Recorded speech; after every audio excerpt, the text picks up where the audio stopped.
I got laid off from my job today, and I haven't really been super emotional about this because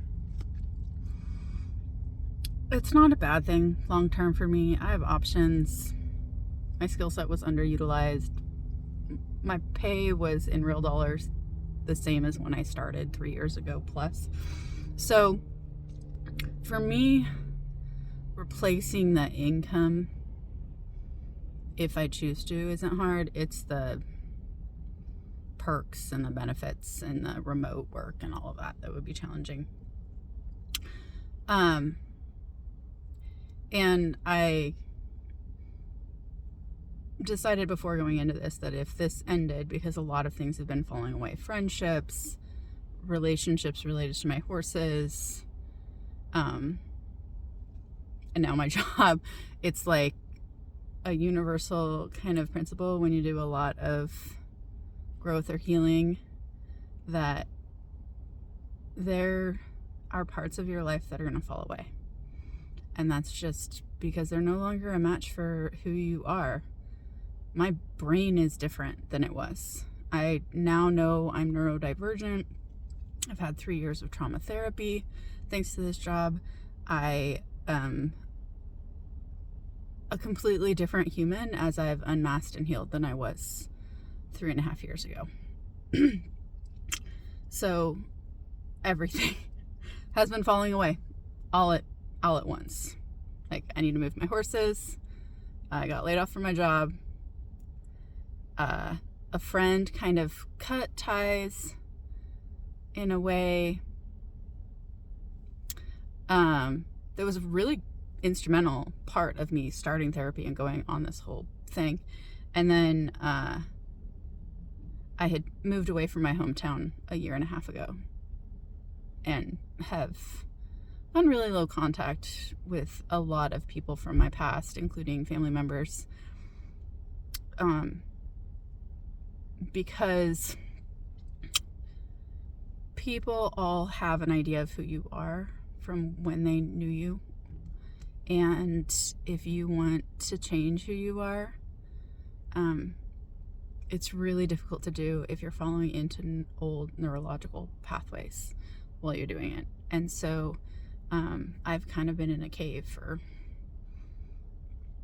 a year and a half. And I've always been an introvert who struggles with social events with lots of people. I love interacting with people one-on-one or a couple of people, small group, but I do not like large groups. The larger the group, the shallower the conversation, the more sensory dysregulation. So with the job loss, my company has been really great about letting us know this was coming, so it did not come out of the blue. I knew what day I would find out if I was affected or not.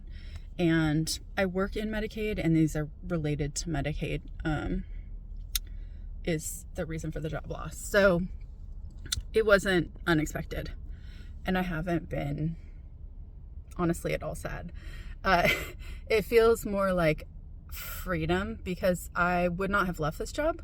I love my work. I love the freedom I have. I work in health equity, and so like it's really potentially impactful, amazing work. I work in health information exchanges, if anybody's curious. So I would never have left this job. I shouldn't say never, but I know when I have a good thing. I grew up in poverty. This is my first salary job. It's been a really good, solid place for me to rest for the first time in my life. So I wouldn't have left by choice. And so what my attitude was going into this is that if I am cut loose, I'm going to take the message from the universe, God, whatever you believe in, that it's time to grow and test myself and push my limits and do the things that I've been talking about doing but have not done for a very, very long time. So I haven't been teary-eyed. I haven't been upset, other than being incredibly empathetic for people that don't have the same situation that I do, you know, and can't weather this as well as I can.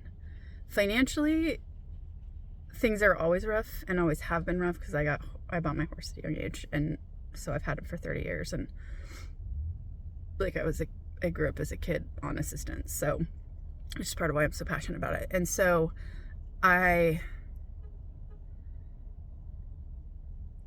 more comfortable in distress than I am in good. Easy times are harder for me than hard times, because in hard times, like, that's just familiar. So even though the situation may be harder in hard times, I'm more comfortable with it because that's all I've ever known. And I am like empowered by people throwing crap at me, which is something I'm really trying hard not to seek out, because I don't want to bring on more challenges than I need to. But I just went to Trader Joe's, and I shared, like, they ask how your day is going. One of the reasons I like Trader Joe's is because their employees are treated better than the standard in the industry, and the people are friendly and outgoing, and the service is wonderful, and the store layout is much better for me as a neurodivergent. The parking is close, the switching cost is lower. I can go in, I get my like safe set foods that I know I like, and I get out. And so like I can just shop the same things every time and be done. So it's an incredible gift, and it was one of my early goals to be able to afford to shop at Trader Joe's instead of other options, because I used to piecemeal my shopping to save money, but I ended up with a lot of ingredients but not things that I liked. And a lot of times if I'm in an executive dysfunction, preparing food is out of reach, and I need to eat to gain function, so I need foods that are both nutritious and easy. So for instance, I can almost always make eggs, and I just recently reintroduced instant oatmeal, because I can do my own like oatmeal and use bananas in place of sugar or dates and nuts and whatever, but that requires more effort, and I haven't set up systems since I moved. Anyway, I'm getting off track. So at the end of the checking out, because I had shared, but I had said, it'll be a good thing long run. Like, it's disruptive right now, but it'll be a good thing long run. Like, it's scary. Like, I'm not stupid. Like I know what's ahead of me, in the sense that, like, I know what it's like to have to navigate starting and building a business. I know what it's like to not live with a regular W-2 paycheck coming in. I know what it's like to not have access to traditional financing because you don't have a W-2 job. So there's a lot of headwinds, right? Like, and I have to go do something I've never done before, which is stand on my expertise. And instead of looking at myself as someone who will always have more to learn, look at myself as someone who has learned a lot and is an expert in a space. And the imposter syndrome is high. But at the end of checking out, she said, "Do you like savory or sweet?" And I was like, well, because autistic here, can never just give one or the other. I'm like, it depends, but usually sweet. And so she came up back with two options, and she's like, which do you prefer? And so I ended up with some sour gummy candies. What's funny about this is that I have been craving like fruity sweet, but I couldn't find anything that I wanted. And so I didn't get anything to meet that. Like, I was thinking of making like an apple crisp or something like that, but that doesn't get the chewiness that I want, sensory wise. And so that was the first time that I got teary-eyed, not because of being laid off, but because of connection. That's what makes me get teary-eyed or cry, is when we drop that armor and connect with other people. And I'm not far enough in my healing that I really want to cry in public. That's not something I really want to do. Crying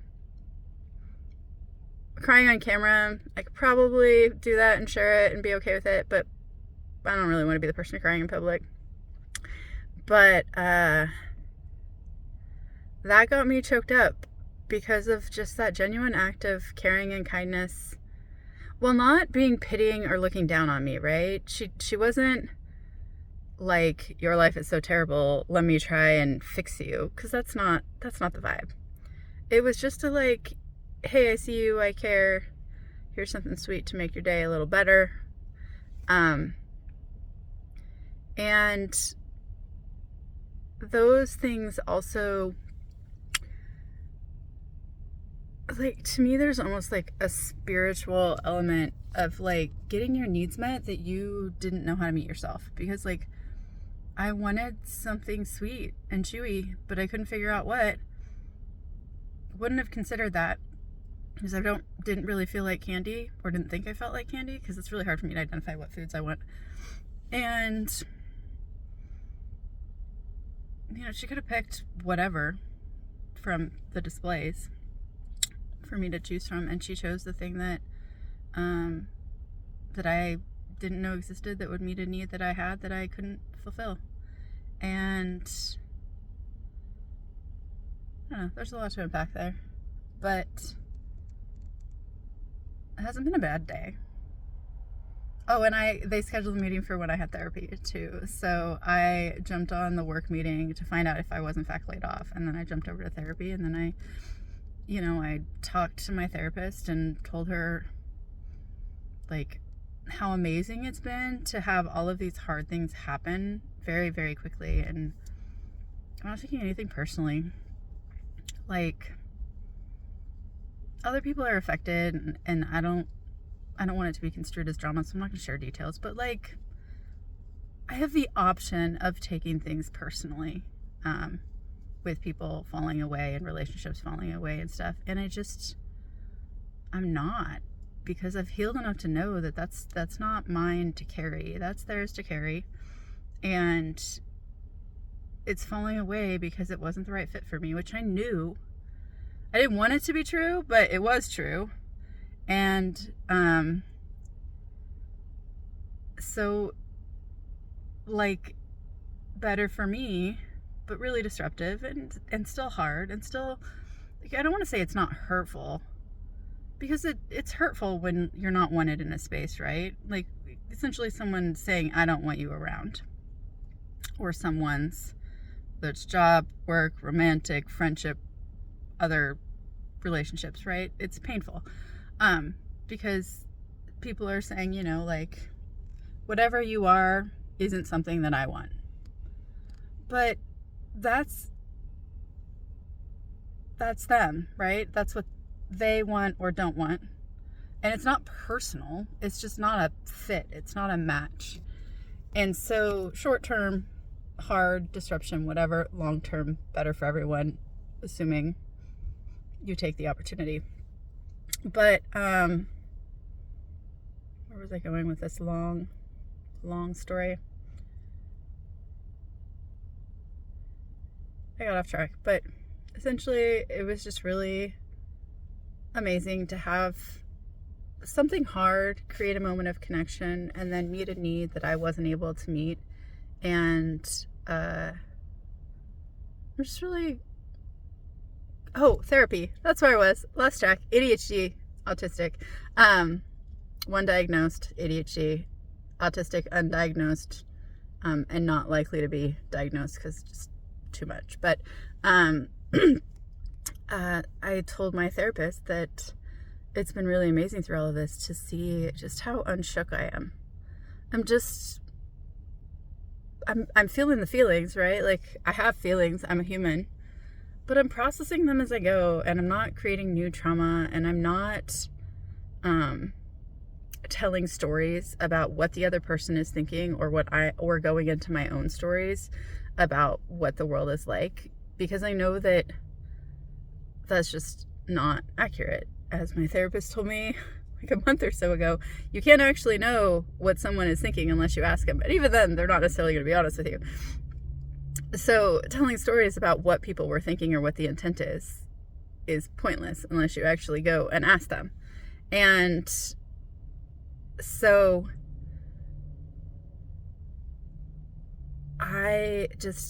this ability to have peace as these really hard, disruptive things have happened that could be they could be taken very personal, and they are hurtful in the sense of like reinforcing this idea of not belonging and having never felt like I belonged as a neurodivergent who was undiagnosed until a few years ago.